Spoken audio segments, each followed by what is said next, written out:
She had been warned. On her first morning at Vesper Dynamics, a tech empire known for its armored public image and whispered internal rot, Maya Rowan stepped out of the elevator with the same calm resolve she'd worn since childhood. She had been raised in a house that taught silence before anger, calculation before confrontation, and loyalty only to truth. Still, nothing prepared her for the message waiting in her inbox the moment she logged in. Your interview is approved. You'll speak at 2 p.m. The board wants transparency. She almost laughed. Vespera had never been transparent about anything, especially not with their latest crisis. The CEO, Julian Crane, vanishing without explanation after a midnight helicopter flight that supposedly redirected due to weather. Investors panicked. Employees whispered. And the board did what frightened boards always did: found someone disposable to put in front of cameras. Maya wasn't disposable, though they didn't know that yet. She read the interview brief twice. It wasn't a script, it was a trap. Every question was vague, rehearsed, and designed to protect them rather than inform the public. She deleted the document quietly, placed her hands on the desk, and inhaled. If they wanted transparency, she'd give it in a way none of them expected. Her phone buzzed. Unknown ID. She let it ring once, twice, then answered. You don't know me, a voice said, breath tight like someone speaking from a closet or a bathroom, but I know what happened to your predecessor. Maya's heart paused mid-beat. Who is this? Check the file under your desk. Its label is burned off, but you'll know which one it is. The call ended with a soft exhale, fear, not relief. She looked down. At first she saw nothing. Then her eyes caught the thin shadow at the back panel, a compartment she hadn't noticed earlier. She slid her fingers in, pulled the hidden drawer open, and found a single black envelope, sealed with red wax. Inside lay a flash drive and a handwritten note. If you speak, they'll destroy you. If you stay silent, they'll destroy thousands. The handwriting was shaking but determined. Her predecessor, Aiden Shaw, had disappeared 3 weeks earlier. Officially, he had taken a leave of absence. Unofficially, no one had heard from him since.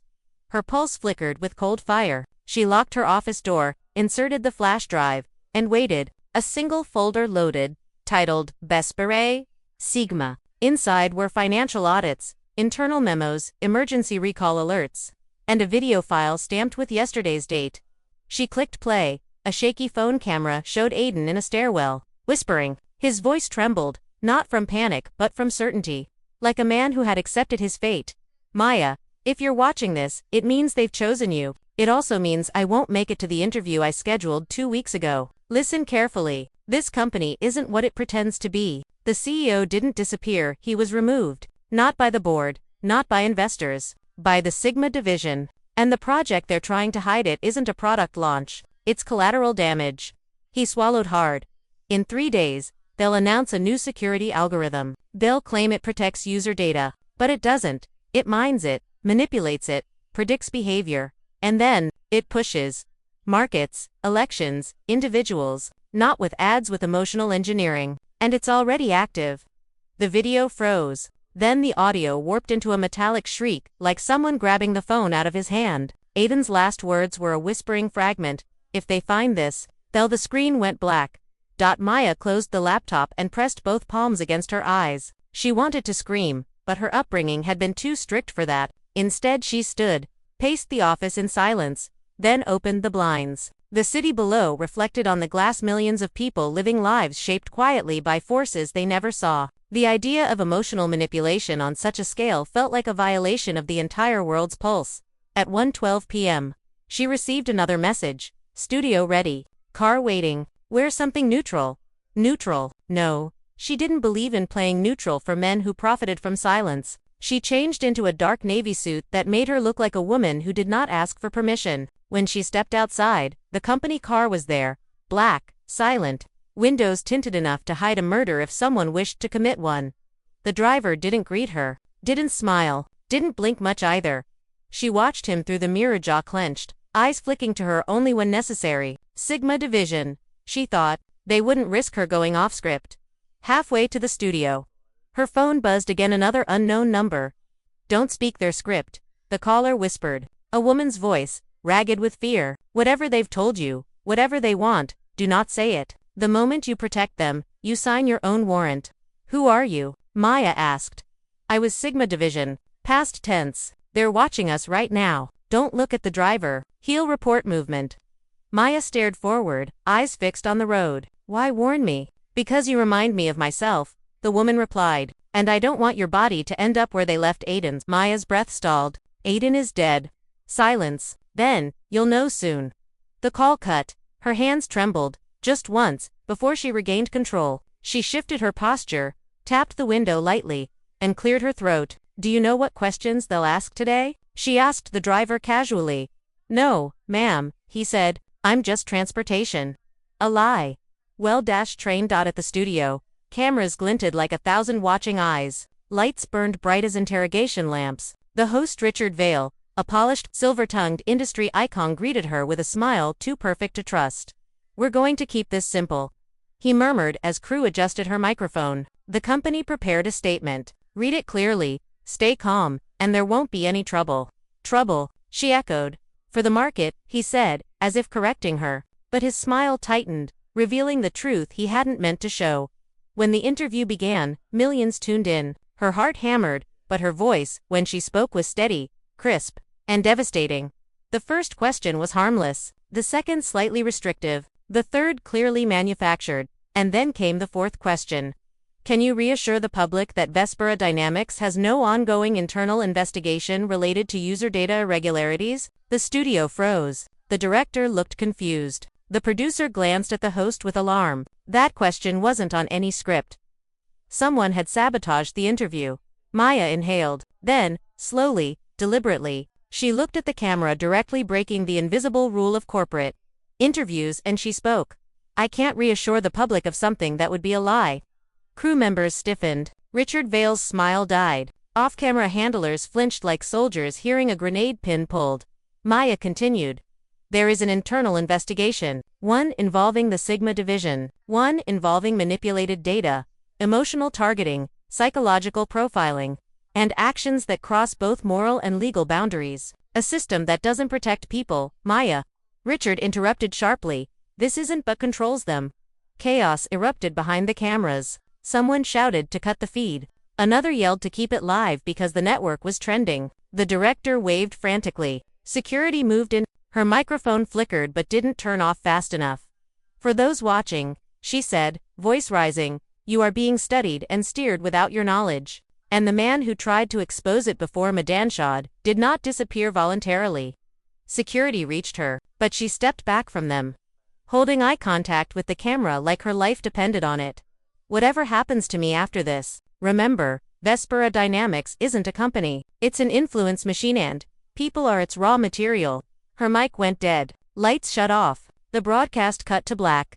Pandemonium swallowed the room. Hands grabbed her arms, dragging her off stage hallways she didn't recognize. The studio floor blurred. A door slammed somewhere behind her. Someone cursed. Another called for containment protocol. And then, just as she expected, the driver from earlier appeared at the end of the hall with 2 Sigma guards. You were warned, he said coldly. We didn't want to do this the hard way. But Maya had planned for this moment. She reached into her sleeve where a pen-sized transmitter digital dead man's switch paired with her apartment's secure server. If her heart stopped for more than 60 seconds, the entire Sigma folder, including Aiden's video, would drop to every major newsroom in the country. She held it up. Step toward me, she said softly, and every secret you're trying to bury becomes front-page history. The driver froze. Behind him, someone shouted. Someone else calculated risk. A guard reached for her. She stepped back, thumb on the trigger, and the hallway air filled with the thick, electric silence of a single moment that could destroy an empire. The standoff stretched like a wire pulled to its limit. Sigma guards stared at her, hands hovering at their belts. Not guns. Not here. Too public. But tranquilizers, the kind that erased hours or memories depending on dosage. Maya kept the transmitter held steady. Sweat slid down her back beneath her suit jacket. But her voice was iron. You can sedate me, she said, but the moment I go unconscious, everything you fear leaks online. You know it. I know it. So let's stop pretending you're in control. The driver's jaw flexed. You don't understand the scale of what you're interfering with. Oh, I understand it perfectly, she replied. That's why I'm not moving. For a moment, something like respect flickered in his eyes. Then footsteps thundered from behind her. She spun, panicked, ready to press the switch, but a hand grabbed her wrist gently. not forcefully. A woman's voice whispered in her ear, "It's me. Don't panic." The ex-Sigma caller. Maya froze. The woman stepped into view, revealing a face hardened by years of duty and months of fear. Her name, she whispered quickly, was Alara Quinn. She had once been one of Sigma's highest-ranked analysts, until she discovered the truth and tried to leave. Sigma didn't allow resignations. Alara raised her hands toward the guards. "Stand down. She isn't bluffing, and neither am I." "You're compromised," the driver growled. "Good," Alara said. "Means I've finally started making the right choices." In the split-second confusion, Alara grabbed Maya's arm and hissed, "Move." They ran. Security alarms erupted. Red lights splashed across the hall like warning blood. Through back corridors, through stairwells, through loading docks where trucks beeped in reverse, they sprinted until Maya's lungs burned. Alara shoved open a service exit, dragging her into an alley where a motorcycle was hidden beneath a tarp. "You ride?" Alara asked. "I learn fast," Maya said. "Not today. Get on. Hold tight." They shot into traffic with the kind of reckless speed only desperation could fuel. Cars honked, pedestrians jumped aside, and skyscrapers blurred as Alara zigzagged through the city. When they finally stopped deep in an abandoned warehouse, District Maya climbed off. Dizzy but alive, Alara paced the floor, pulling out a small metal case, tapping it twice to scan for transmitters. "You're clean. Good. Listen carefully. What you exposed on live television was just a piece of Sigma. The real threat isn't data. Manipulation, it's what they're building with it." Maya steadied herself. "A behavioral engine. Aiden's files know," Alara said. "Worse, Sigma's predictive models are powerful enough to anticipate political shifts, market collapses, riots, but they haven't just been predicting. They've been triggering everything from viral controversies to economic surges to targeted emotional waves. A company this powerful doesn't just influence people, it shapes national stability." Maya felt her stomach tighten. "So what's the endgame?" "Control," Alara said. "The kind that doesn't need elections or public approval. The kind built on guiding humanity like livestock." The warehouse creaked with the weight of the truth. Maya stared at the transmitter in her hand. "If that's true, releasing everything publicly might spark panic." "Yes," Alara admitted, "but it may also break their power for good, unless they kill you first." Maya inhaled sharply. "Then we need to finish what I started on air." Alara smirked. "Good, I was hoping you'd say that." She opened the metal case. Inside rested a hard drive, heavier than it looked. "This is Sigma's core archive. I stole it months ago. Every algorithm, every internal directive, every illegal experiment. But the files are encrypted. Aiden had the key, but after he vanished, I thought it was lost." Maya's breath stopped. "The key? It might be on the flash drive he left me." Alara blinked in shock. "He trusted you with that." "I think he trusted anyone brave enough to replace him." They connected the flash drive. Aiden's folders opened instantly, but the final encrypted lock required one more step, a biometric phrase. A voice recognition code. Aiden's voice. Maya clenched her fists. That recording, the one of him whispering in fear, maybe his last words weren't cut off. Maybe the file was damaged. "If we stabilize the audio," Alara went still, "we might recover the key."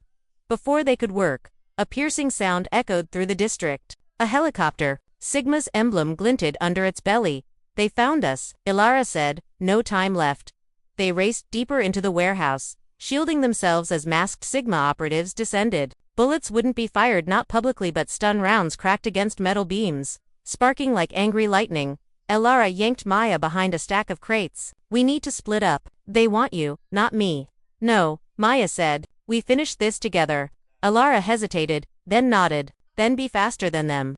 Together they raced up a rusted staircase to an old control booth. Alara rewired a dusty console, rerouting power from an emergency grid. Sparks popped. The lights flickered. Finally, the terminal booted.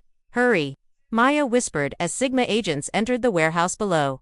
Alara stabilized Aiden's audio. Static hissed. Distortion crackled. Slowly, painfully, the broken whisper sharpened into a recognizable voice. "Aiden, if they find this." Valen lock sequence Delta 4. Humanity deserves truth. The terminal beeped. Lock disengaged. Sigma's entire archive spilled open. "Maya," Alara said, voice steady despite the chaos below. "Are you ready to bring down a kingdom?" Maya swallowed. "Let's end it." She uploaded the files. Every news network, every investigative journalist, every whistleblower channel, every government inbox, every independent site. A digital detonation. Sigma agents reached the stairs, uploading 63%, 80%, 92%, 99%, 100% and done. The terminal blinked green. Alara exhaled. We did it. Maya stood tall. No fear left in her bones. Now the world knows. Behind them, Sigma agents burst through the door but stopped when they saw the screen. Their faces dropped. Their cause was lost. The world outside, the world Vespera had manipulated for years, had woken up. Alarms across the city blared as governments seized data centers. News anchors practically shouted. Social timelines exploded. People demanded justice. CEOs resigned. Board members vanished. Markets reeled. Maya looked out the cracked window at the skyline engulfed in sirens and dawn. This isn't chaos, she whispered. This is freedom finding its voice. Alara rested a hand on her shoulder. You didn't just expose a scandal. You ended an empire. Maya exhaled slowly, knowing the fight wasn't over, but the truth finally was louder than the lies. She stepped back from the window, stared directly into the rising light, and let the world reshape itself around the truth she unleashed.